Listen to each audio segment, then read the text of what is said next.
Studio boss Howard Hughes loved slam-bang finishes on his crime pictures, and neophyte director Harold Daniels delivered the goods. That frantic finish in the LA River is one of my favorites, especially because of its ambiguity.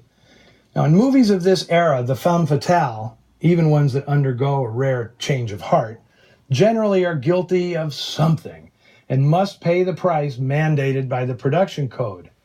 Joan Dixon merely walking off at the end feels a bit ahead of its time, like a movie from the 60s or 70s rather than one shot in the early 50s. Of course, anybody who's seen Them might have expected giant ants to emerge from the LA storm drains to devour Dixon as she tries to escape. Now, I've had several people ask me, where exactly is Joan Dixon going at the end of the film? And I tell them, well, she's headed across town to take a job as a singer at Dino's Lounge, which Dean Martin would open on the Sunset Strip in 1958, and which is exactly what the actress did once her acting career petered out. Roadblock was originally intended for director Don Siegel, who turned in a brisk and entertaining job on The Big Steal, Robert Mitchum's comeback caper following his arrest for marijuana possession in 1948.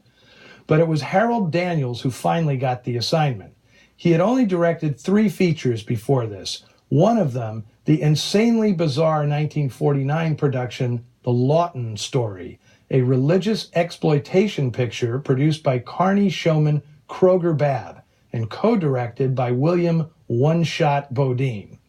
Now, Daniels was a former actor who figured he'd have a longer career behind the camera. He brought Roadblock in ahead of schedule and under budget, but if he expected to earn more prestigious projects for his efforts, he was sorely mistaken. His follow-up features, Sword of Venus and Port Sinister, come nowhere close to the verve and vitality of Roadblock. Newsflash, journeyman directors need good writers and actors. There is, however, one legendary film on Harold Daniels' directing resume. In 1956, he was hired by American National Films to direct a picture called Bayou, a swampy backwoods melodrama starring Peter Graves and Lita Milan, shot on location in the Cajun country of Louisiana. United Artists distributed the film in 1957, and it did absolutely no business, until years later when an enterprising showman named Mike Rips bought the film from UA. He hired one of the film's more colorful co-stars, crazy man Timothy Carey, to reprise his role as a crazed Cajun storekeeper whose rape of Lita Milan is the plot's big pivot point. Now, Rips filmed new footage of Carey graphically attacking an actress doubling for Milan, making sure to get plenty of exposed flesh in the process.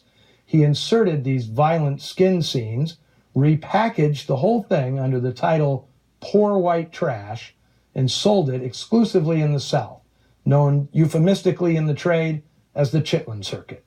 It turned out to be one of the highest-grossing films of 1961. Now, Poor White Trash would also prove to be the biggest box office hit ever directed by Harold Daniels, out-earning such timeless classics as My World Dies Screaming and House of the Black Death, also known as Blood of the Man-Devil. I'm going to go out on a limb here and suggest that he'd rather be remembered for Roadblock. Now, next week on Noir Alley, we jump from RKO over to Warner Brothers, leaving the trenches of B-movie making far behind. Instead, we'll be mingling with royalty as we present Humphrey Bogart and Lauren Bacall in the oddest of the 4 films they made together, Dark Passage.